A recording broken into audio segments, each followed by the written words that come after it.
Good afternoon, everyone. My video is about a C program that is used to solve all quadratic equations. I'll first of all begin by sharing my screen. I'll share my screen to let you see what I'll be doing. All right, I'll open it in VS Code and I'll begin by opening the C menu, which always begins with an include library, and then the standard library for it, which is always just standard.h. Yeah, that's it. And since I'll be dealing in math operations, I have to also import some math library, which is hash include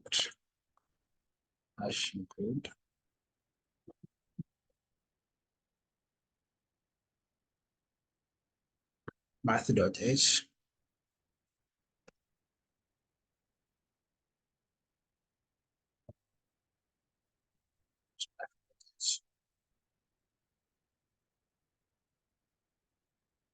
And after that, I will do the syntax for the C programs, which is already in main. Then I do that, and now we're returning a 0 at the end of it. So I begin by defining what I'll be doing. Of course, this program solves a quadratic equation. So I have to let you know that this program solves a quadratic equation. And quadratic equations are always in this format: ax squared plus bx plus c going to 0. Yeah, I'll let you know what every variable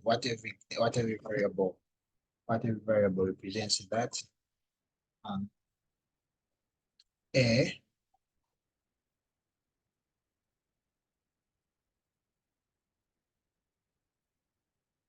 A stands for the coefficient of the squared variable. The squared variable.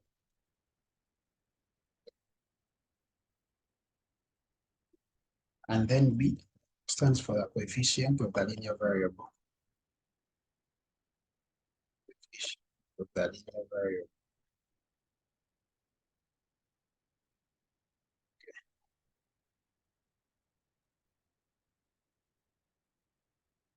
And then C stands for the constant. That's all. So after that, I think I'll be defining my variables. Of course, I'll be having A, B, and C. So which are all integers. I'll be having A, B, and C. I endeavor to end it with a semicolon because that's the right syntax. Then after that, we shall prompt for the user input. Okay. We prompt for the user input. Right. We shall be using the printf and the scanf functions. So the printf.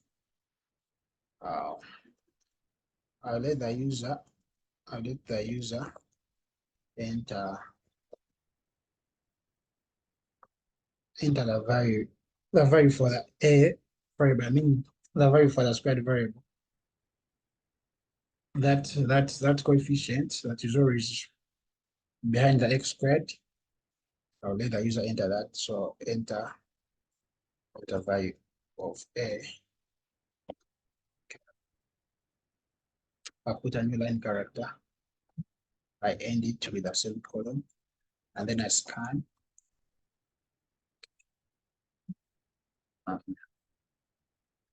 For scan, you use a formatter for integers, which is always %d.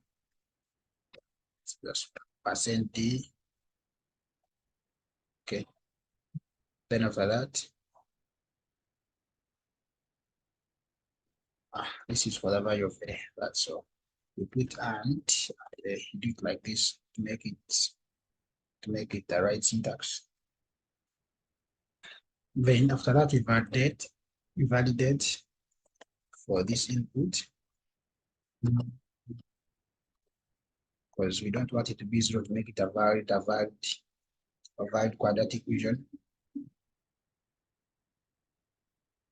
Okay.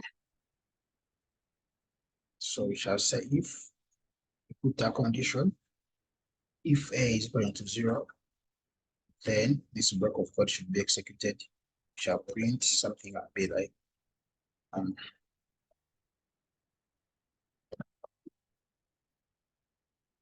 enter any number not 0.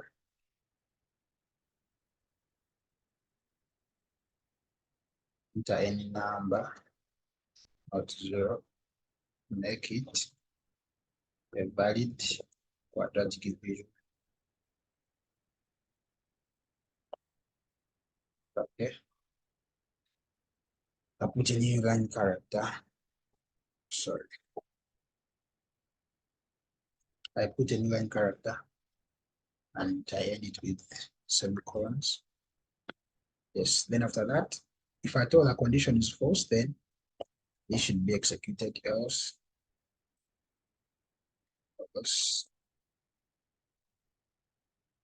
we print f. Now we go to the parts of B and C. Printf and tell the user to enter the value of B. Which is all. We also put another line character, end it with colons, semicolons, I mean. Then also scan it.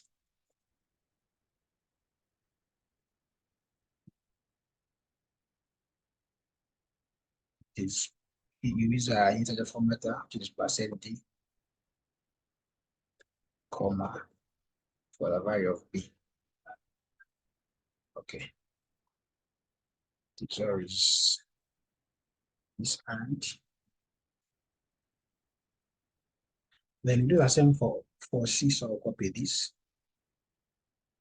I'll copy this.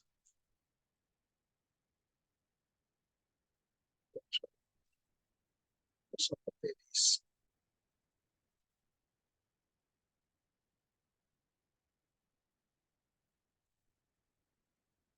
This is for C now, for the constant.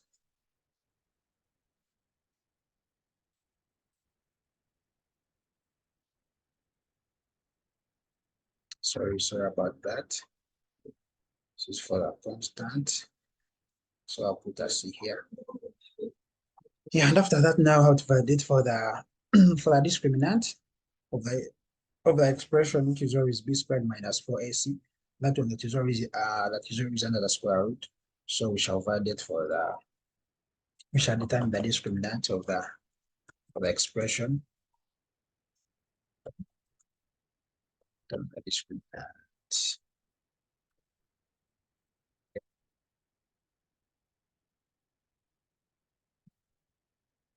That's all. And the discriminant is always b squared. So it's b times b, then minus 4ac minus 4 times a times c. That's why I'll copy this because I'll need it. Okay. And my discriminant, it is also an integer, so I'll make a variable for the discriminant. It is also an integer, so to be this.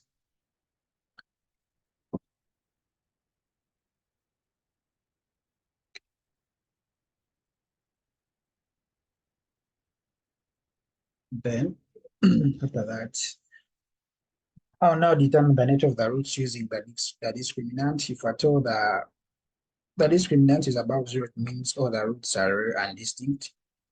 I mean they're rare and different. And then if I told the discriminant is equal to 0, it means the roots are the same, so you shall be having one root. And if at all the discriminant is less than 0, it's a negative, it means the roots are complex. So we shall cater for all those conditions. I begin by validating the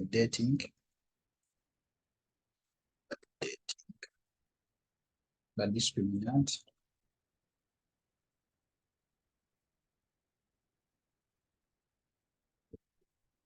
Be like if the discriminant is equal to 0, is greater than 0, then this block of code should be executed. So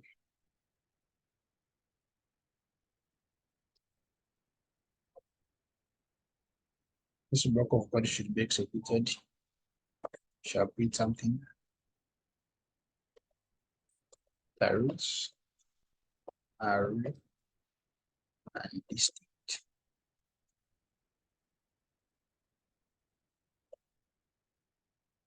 Okay.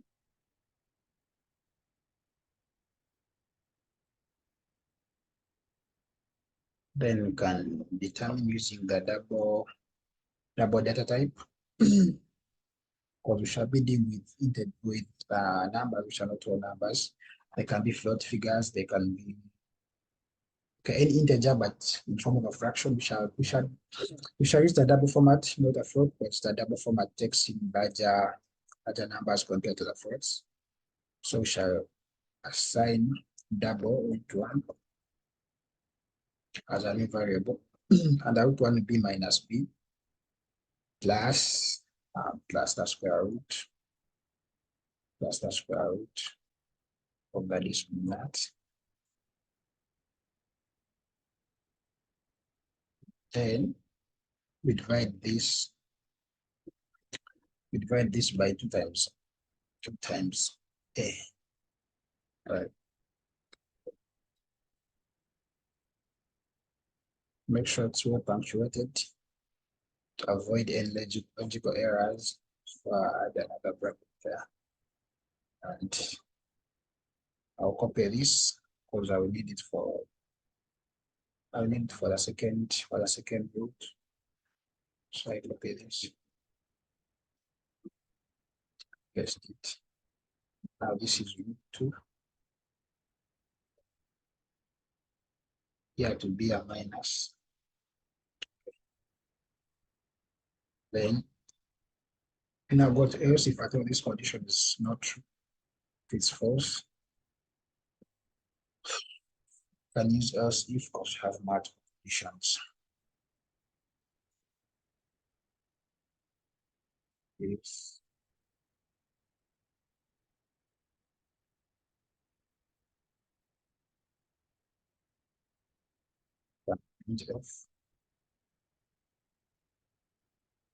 so but first determine the condition.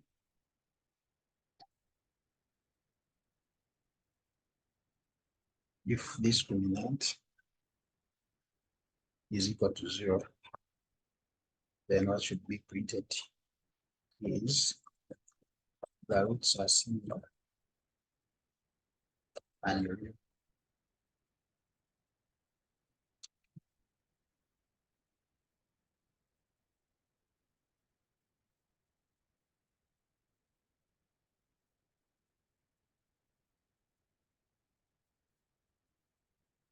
Make sure that the indentation is the same. So that's why I'm trying to correct those simple errors you'll see. And then after that, we shall print our root. It will be a double also. It will be one root, of course.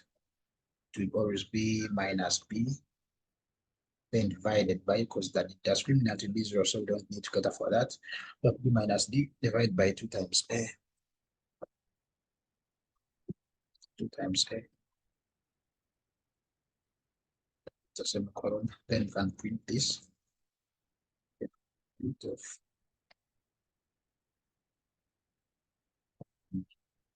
be like root equals,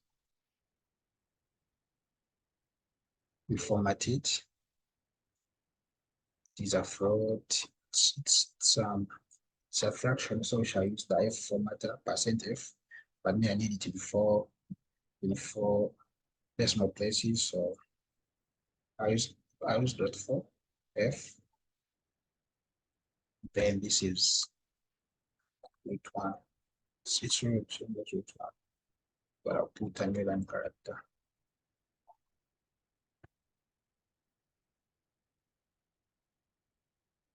Yeah, I also have to print these ones. Also print them. So I'll need to copy this.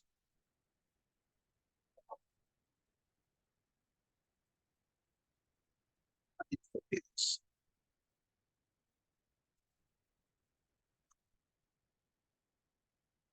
So root one equals this is root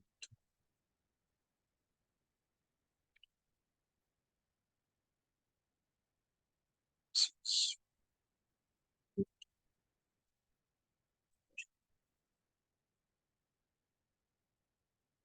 Then or else if I thought all those conditions are not true, then this block of code will be executed.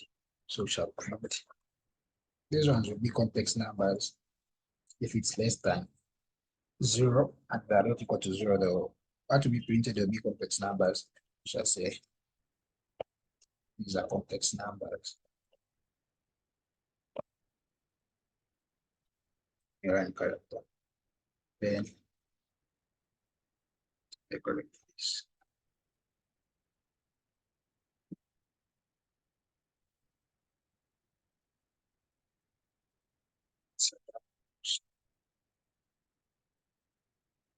for the real part. Complex numbers have two parts.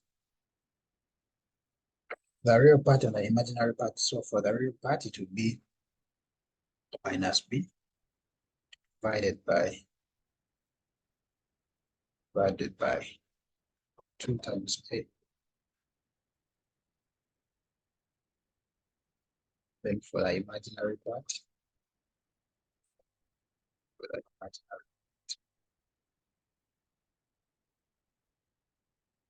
like using the camel case because it makes everything exaggerate. For the imaginary part, it will take in the square root, and the square root of the negative of the discriminant. To make the complex number out, put in better for the negative, that would be the square root. So that's why I'm including that negative. So to be the square root of the negative, then you divide it by 2 times a. That's it. But we have to put a 0.0, make them real double figures. 0.0, same to this.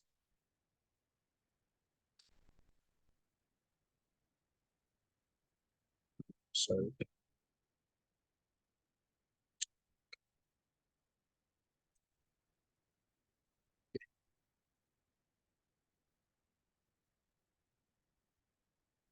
then shall print so the real part is reformat it. I need it for decimal places. So I'll be for F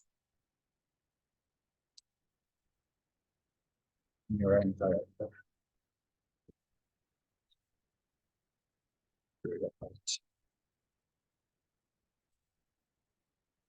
Then also print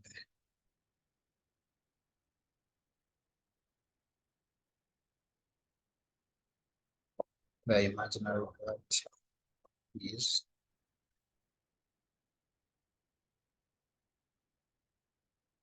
so format it to be. So I need it for decimal places. So .fi. I'm putting fi because it's an imaginary number, so that's why I'm not saying I'm not saying f, but fi because to be imaginary, so that's why I'm saying fi. With a new line character, and then imaginary.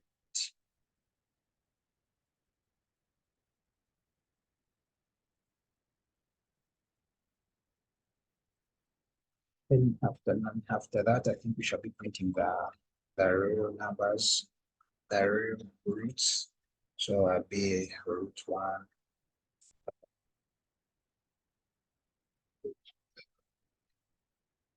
yes, root one. I need to make the string root one because percent f. I need it for decimal places percent for f for f. Then plus I'm concatenating the strings, concatenating the numbers, so plus percent dot for fi for the imaginary part. Then here, of course, here we shall be having the real part, the imaginary. Okay, then after that, of course, I'll be using the same thing. So I have to copy this. I copy this.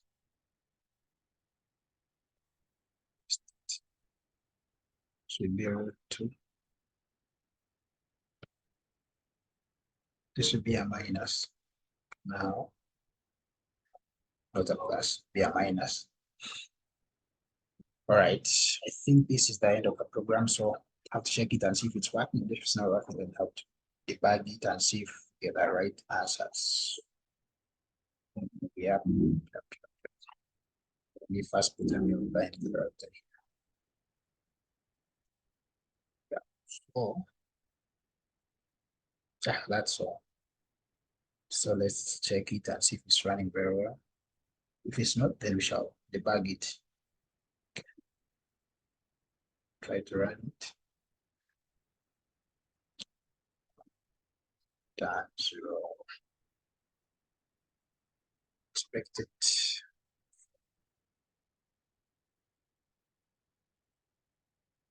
Okay,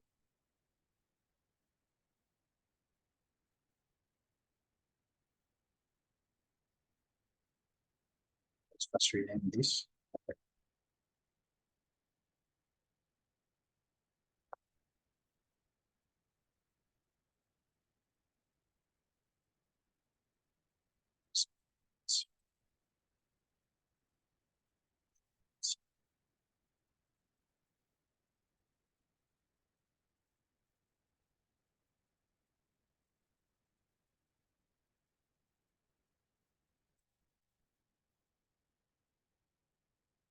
Then on the return 0,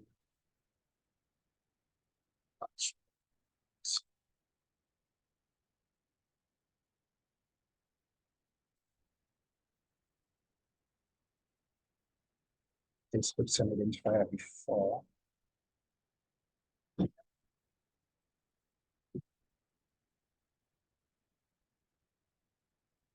Would be the origin.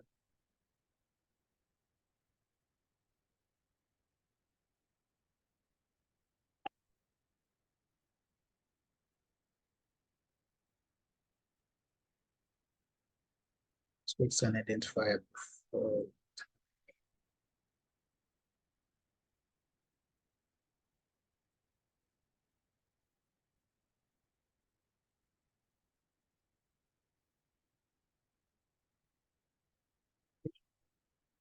Let me check my other program. It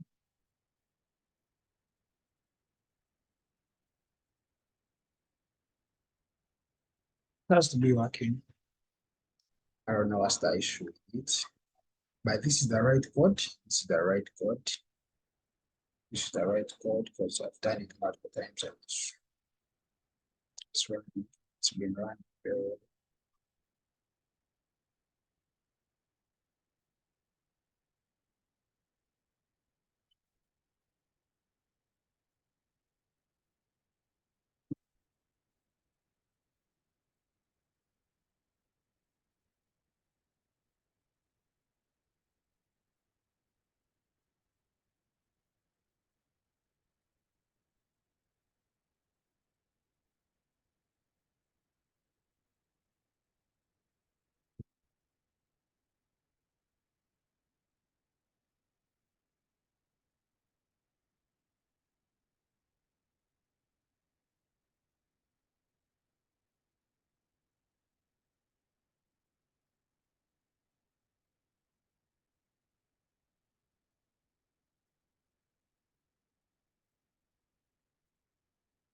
But this is the right code.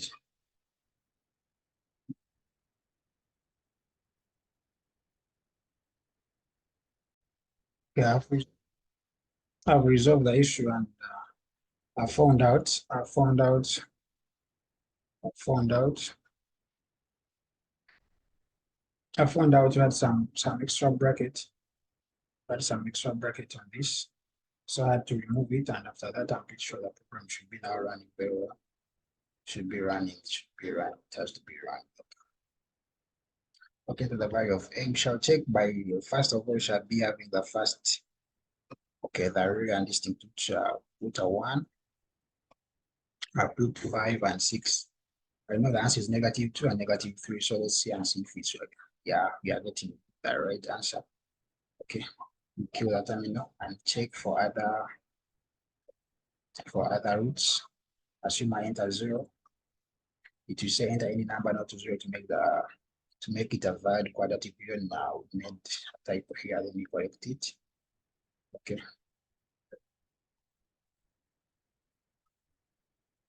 Okay. So valid, not valid. It's valid.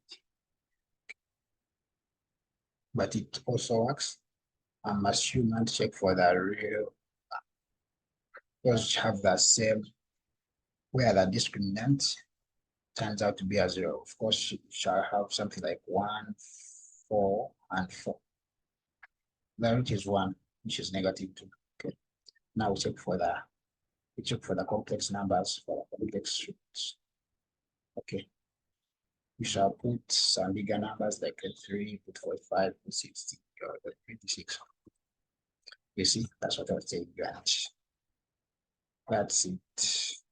Root 1 is that, root 2 is that. Our code is running very well. That's it. Thank you.